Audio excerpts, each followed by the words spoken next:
आज माँ भगवती के चरणों में कोटि कोटि प्रणाम है। माता रानी की कृपा इसी प्रकार से सभी भक्तों पे बरसती रहे ताकि उनकी मनोकामनाएं पूर्ण होती रहें और माता की कृपा उन पे सदा सदा के लिए बनी रहे। माता के लाइव दर्शन करते हुए सभी भक्त माता के चरण कमलों की धूलि को अपने मस्तक पे स्वीकार करें। जिस प्रकार से माँ भगवती और महादेव चलते हुए पृथ्वी पर विचरण किए, एक बार जब महादेव की पूजा खड़ग सिंह ने किया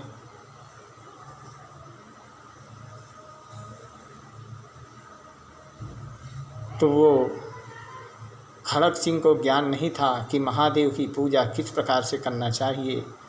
उसने जंगल पे उसको ज्ञान था चोरी करने का और चोरी करके वह अपना पेट का पालन करता था। एक दिन खड़ग सिंह मंदिर के बाहर जा कर के बैठ गया और पुजारी किसी भक्त को ये बता रहे थे कि महादेव की पूजा करने से उसकी मनोकामनाएं पूर्ण हो जाती हैं। और पुजारी ने भक्त को अच्छी प्रकार से समझा करके बताया किस प्रकार से जल चढ़ाना, बेलपत्री चढ़ाना और भोग लगाना अगर तुम्हारे हो जाए। इस बात को खड़ग सिंह ने सुना। खड़ग सिंह ने कहा मेरे पास तो कोई लोटा है नहीं। उसने क्या किया, भगवान शंकर की पूजा करने के लिए चल दिया और हाथ में जल लिया और जल ले करके चुल्लू बनाया और चुल्लू में जल लेकर के भगवान शंकर को नहलाने के लिए चल दिया। उसके पास कोई भोग नहीं था, इसलिए उसने क्या किया, उसने मांस लेकर के भगवान शंकर का भोग लगाया और चुल्लू पे जल लेकर के भगवान को स्नान कराया। इसी प्रकार से काफ़ी समय बीत गया और वो भगवान शंकर के दरबार में जाता रहा। एक दिन गया तो वहाँ एक दिन पुजारी पूजा करने के लिए आए तो उन्होंने देखा यहाँ मांस रोज़ कौन रख जाता है। तो पुजारी ने क्या किया, महादेव पे पिंजरा लगा करके शाम को चले गए। जब पुजारी ने देखा पिंजरा लगाया और चले गए तो खड़ग सिंह आया पूजा करने के लिए। उसने देखा कि महादेव को किसने पिंजरे में बंद कर दिया है और ये पिंजरे का तार महादेव के आँखों में आँखें फोड़ रहा है, उनके आँखों से खून निकल रहा है।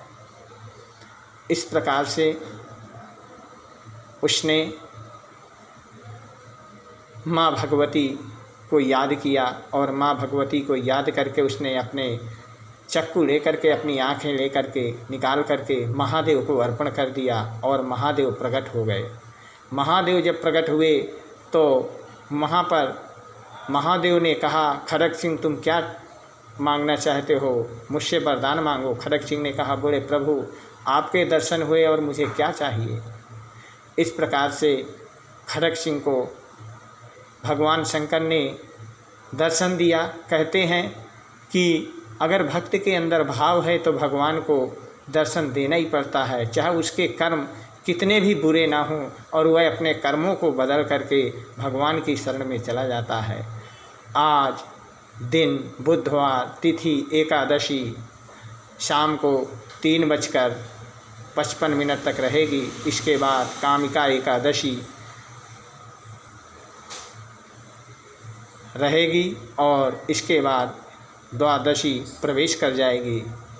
इस प्रकार से माँ भगवती के दर्शन करते हुए अब हम दुर्गा भागवत का पाठ करेंगे और माँ भगवती के दर्शन करते रहेंगे। ओम जंतो अभी यथा दृश्यो किमेते मुनि च संसतः अस्य च निराकृता पुत्र धर्वृक्ते च छिन्नितः ओम सजेन च सतते व्रतेषु हृदयोगो तथा पतिः एवमेशं तथांगं च दुःखयन्मेतोखितः।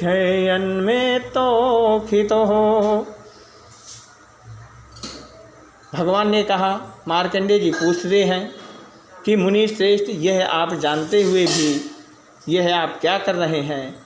ज्ञानी की भांति मुझे यह प्रतीत होते हुए भी मैं इस अज्ञान मुनि रूप संसार में विचरण कर रहा हूँ और यह मुझे दुख होता है। यह सब देख करके भी मैं भुलाने की कोशिश करूं तो उसे छोड़ नहीं दिया जा सकता है। इस प्रकार से माँ भगवती का मार्कंडेय जी ने अनुवाद किया और उनके शरण में चले गए। बोल सच्चे दरबार की जय हो, जय माता दी।